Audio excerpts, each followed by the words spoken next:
Hello everybody and welcome. In this video I'm going to show you how to pair your speaker LENOVO L01 with your Android device. You have to start by open settings and then go to connected devices. Now click pair new device, and after that at the bottom of the speaker we have a power button right here near to the micro USB port. You need to press and hold it until this LED light starts flashing.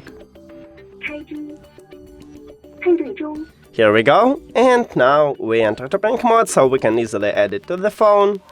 Click on your speaker at the device list and then click pair. And we did it! Thank you for watching this video. If you found it helpful, please consider subscribing to the channel and leave a like on the video. See you later!